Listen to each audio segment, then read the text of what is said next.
कविता, मेरे कमरे का एसी क्यों बंद किया कल रात को? कितनी बेचैनी हो रही थी।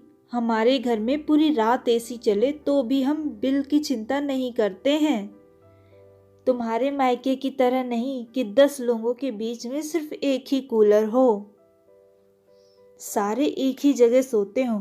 पता नहीं सबको हवा कैसे आती है। बड़े ही कंजूस हैं। छुट्टी में ननिहाल जाएगा मेरा लाडला, पता नहीं वहां कैसे नींद आएगी मेरे किट्टू को। सुधा जी ने अपनी बहू को मुंह बनाते हुए कहा। चाय बना दूं मम्मी जी? कविता ने बात को अनसुना करते हुए पूछा। हाँ बना दे। और सुन, किट्टू के लिए वो मफिन्स बना देना, मेरे पोते को बहुत पसंद है वो। मम्मी जी, कल ही तो उसने चॉकलेट केक खाई है, फिर रोज की गंदी आदत हो जाएगी उसकी।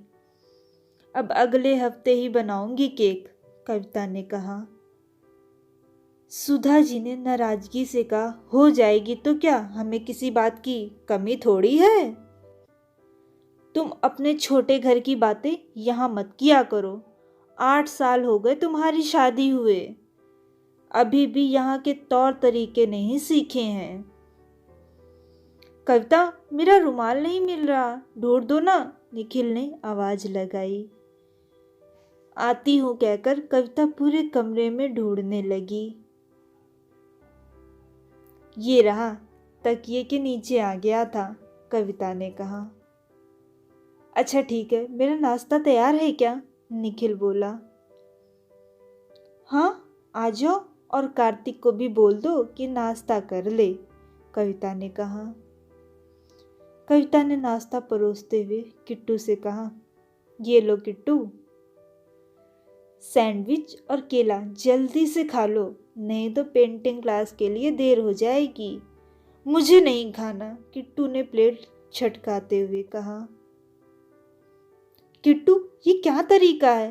कविता ने गुस्से से कहा। क्या हुआ मेरे किट्टू को, क्यों डांट रही हो मेरे लाडले को?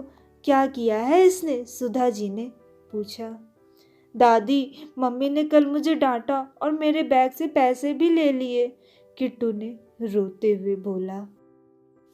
सुधा जी ने गुस्से से कविता को कहा, शर्म नहीं आई बच्चे के पैसे लेते हुए? क्या बिगाड़ लिया इसने तेरा जो डांटती है हरदम? मेरे लाल को ये सब ओछी हरकतें तुम्हारे मायके में चलती होगी, यहाँ नहीं।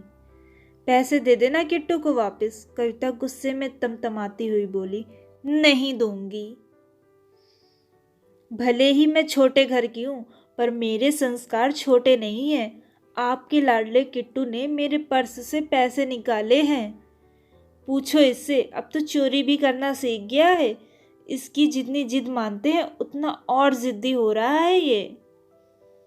सही किया बहू तुमने, मैं होता तो और कड़ी सजा देता, कविता के ससुर जी ने पूजा घर से आते हुए कहा। और सुधा बहू ने एसी मेरे कहने पर बंद किया था, ठंड की वजह से तुम्हारा सांस लेना मुश्किल था, इसलिए। बहू को छोटे घर की छोटी सोच वाली बोलती हो, तुम्हारी खुद की सोच कितनी छोटी हो गई है। इतने सालों से वो इस घर में रह रही है, सबका ध्यान रखती है, सब जिम्मेदारी निभाती है। असल में तो वही मालकिन है इस घर की। आगे से ख्याल रखना सुधा कि किसको क्या बोलना है। कविता की आंखें भर आई और सोचने लगी कि भले ही मैं छोटे घर से आई हूं, पर मैंने अपने मन को, अपनी सोच को हमेशा बड़ा रखा है। पर इन बड़े घर के लोगों की सोच हमेशा छोटी ही होती है। वास्तव में छोटा कौन, ये समझ आना इनके लिए बहुत मुश्किल है।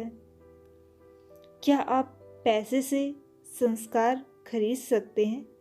प्लीज़ कमेंट करके हमें ज़रूर बताइएगा। अगर आप लोगों को हमारी ये वीडियो अच्छी लगी हो तो इस वीडियो को लाइक करिएगा, शेयर करिएगा और हमारे चैनल को सब्सक्राइब करना मत भूलिएगा। थैंक्स।